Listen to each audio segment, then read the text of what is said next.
in Europe, a man by the name of Rothschild,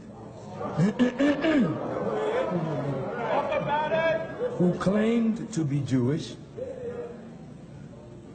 made this statement. He really didn't care who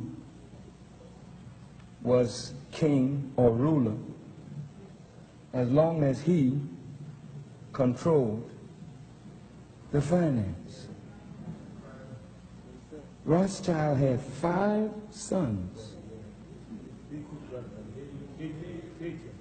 and he sent those sons into different parts of Europe. Yes, sir. Yes. He sent one son to England, one to France, one to Italy, one to Austria, and one stayed at home with the father in Germany. Yes, sir. And they all became a part of the house of Rothschild, but through manipulation of money, the son in England grew up, and that became the Bank of England, the Bank of France, the Bank of Italy, the Bank of Austria, the Bank of Germany. These were central banks that printed the money of these nations that now were in the hands of a family that had spread out with not the intention of doing good, but the intention to become manipulators and controllers of the destiny of the world and nations. Come on. Come on. Go ahead. Europe had many conflicts. Yes. Yes. And the Rothschilds would finance both sides. That's right. Yes, sir. That's right. What you don't understand is that war is a manipulation of money. That's right. You think you're fighting for democracy. A war to end all wars. Let peace reign in the earth. This is the tricky language that the wise and wicked use to trap the poor and the weak. Are you listening? Come on. The house of Rothschild became so strong that even when America was established, they kept through their agents in America trying to control central bank.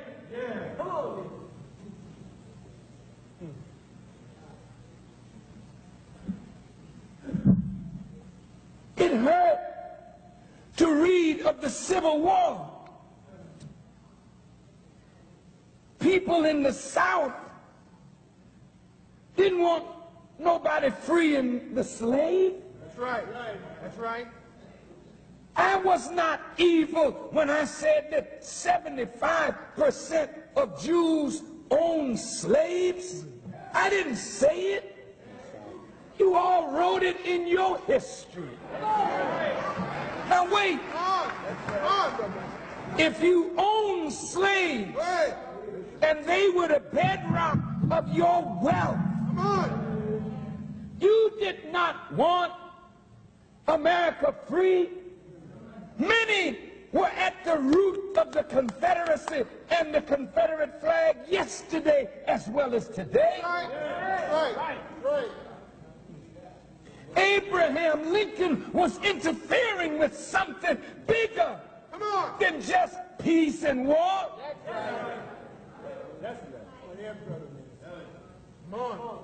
Rothschild, through his agents in America, financed the North and financed the South. And more lives were lost of poor people who are idealists, thinking that they're fighting for these noble principles. And all at the same time, you're making the rich richer, but they're enriched at the price of your blood and the blood of your children and the blood of your children's children. Go ahead.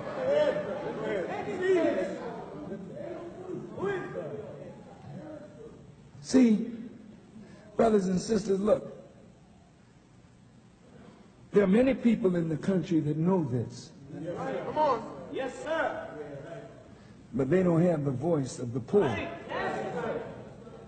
What makes it so dangerous for me to know it and even say it is because I have the voice and the ear of poor people.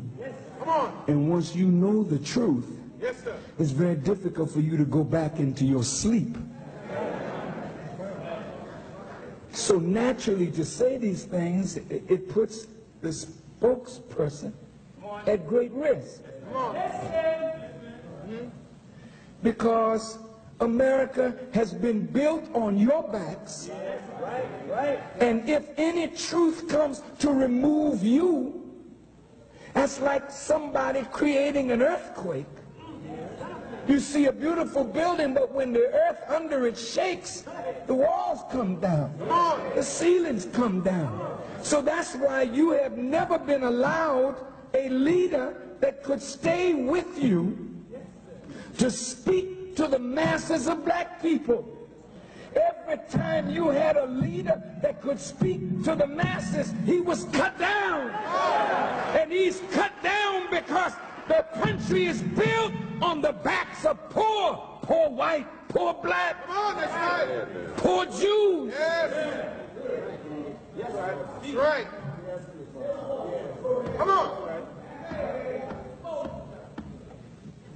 Look, brothers and sisters, in 1912, on December the 22nd,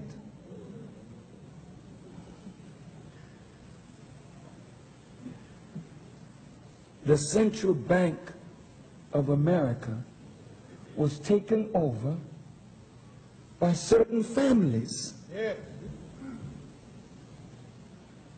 The Federal Reserve that prints the money is not owned by the government. Right. That's right.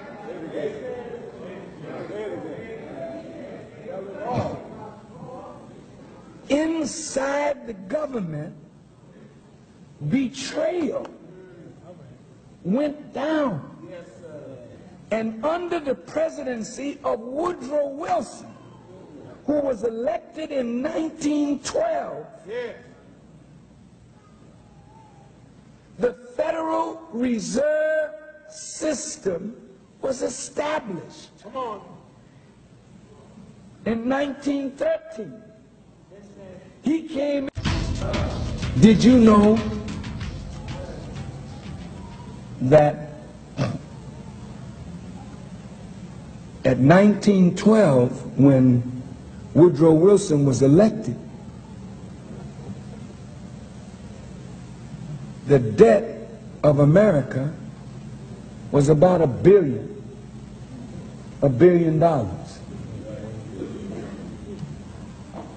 When Woodrow Wilson left office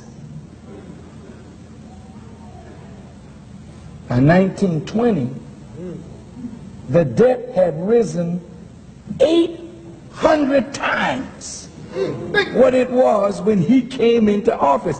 How did that happen? Now you say, well, how does this impact on you in 1995? Can you hold on a few more minutes?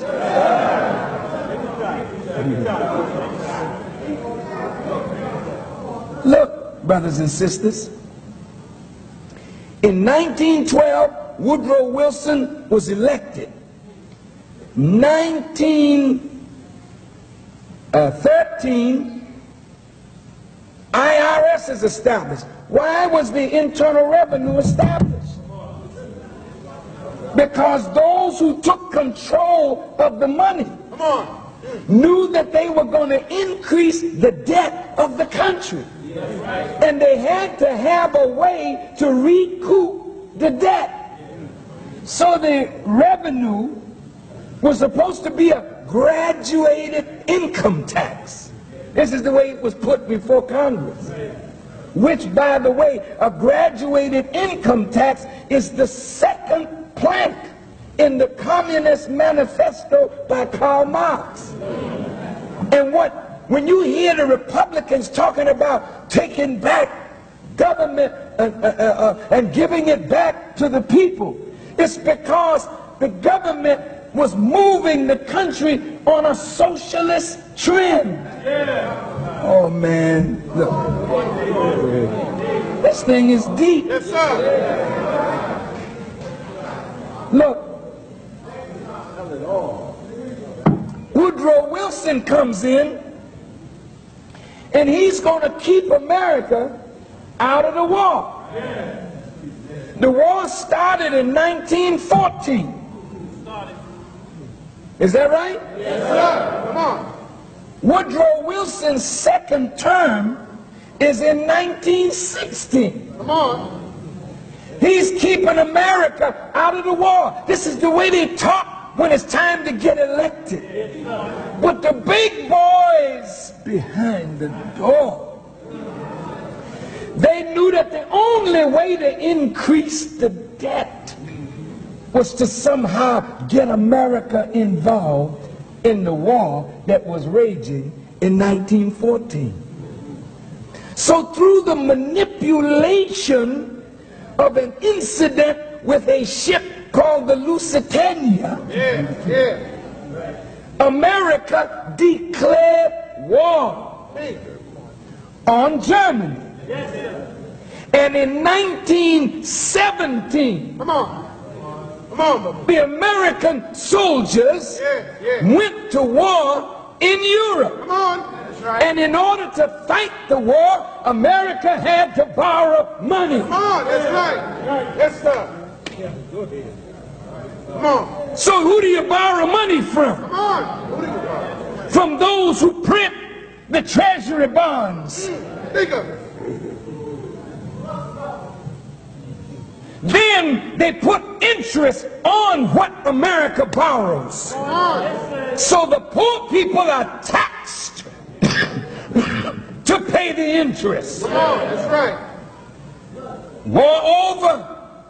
1918. Woodrow Wilson leaves office in 1920. And America, that was $1 billion in debt when he came in, is now $8 billion in debt, 800 times. Come on. Think of this. What it was. And the interest the American people are paying. It was the war to end all wars. And in that war, many of our black brothers were arguing and fighting because they wanted to fight for America, this great country, not knowing that the whole thing was manipulated by a handful of wicked men. J.P. Morgan, the Rockefellers, Come on. Loeb and Kuhn, Come on. and Schiff, Yes, sir. and the Warburgs, and the Rothschilds. These are Anglo-Saxons and Jews, because it don't make no difference when you get to a certain level. We don't see ethnicity, we see money. Do you understand what I'm saying? Now, World War I is gone. Follow me. Yes, sir. Now, here we are. Come on. Hitler rises. Here we go. Hitler's trying to get back what was taken from him Come on. Come on. and the Kaiser and Germany after World War I. Come on. Teach us. Teach your people. Hitler starts moving in Europe.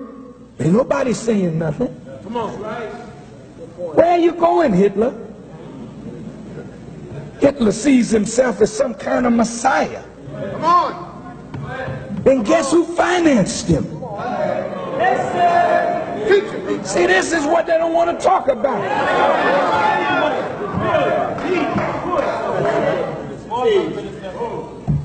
But Warburg and Rothschild, these are Jews. Come on. And some in America financed Hitler. Come on. Come on. Expose it. Warburg, a Jew, can travel in Europe at the height of the war, That's right. sleep in fine hotels, while Jews are being burned in ovens. Now, will a real anti-Semite stand up?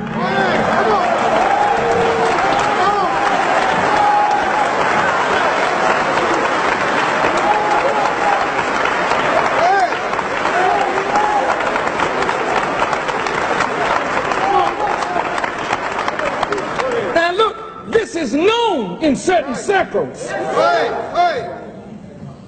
Many young Jews don't know nothing about this. They're made to see Farrakhan as the enemy. That's right. Farrakhan is not your enemy. Your people are using me to get money from you. Come on, Minister. Go ahead. Yes, sir. Open it up. Oh, I'm going to expose them all tonight.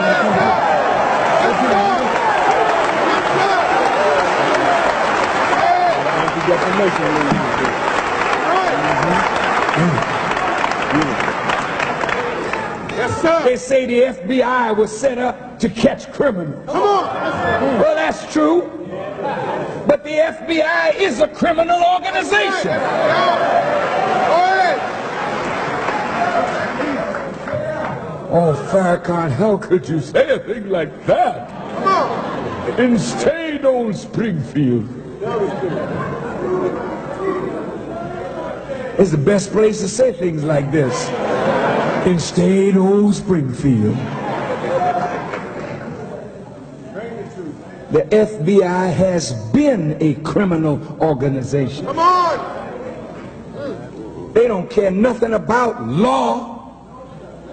They break the law to get at every black leader or white leader, That's right. anybody who can disrupt, destabilize, excite the poor. That's right. Under the name communism, That's right. under the name of any kind of thing they can think of, they come after you. That's right. Listen good now. Yes, sir. Yes, sir. You know the FBI's history, Come on. where we are concerned. That's right. Well documented. Go ahead. Was Mark Clark and Fred Hampton criminals? No, sir. They were members of the Panther Party. Was Marcus Garvey a criminal? No, sir. Was Noble Drew Ali a criminal? No, sir. Was W.E.B. Du Bois a criminal? Was Paul Robeson a criminal? Was Martin Luther King a criminal? Well, damn it, how could you Come on. have streets named for Martin Luther King Jr. and you hypocrites line up on the 16th and you take ads out in the paper to celebrate the memory of a man that the FBI bugged this hotel, whacked against him night and day. Tell me I'm lying.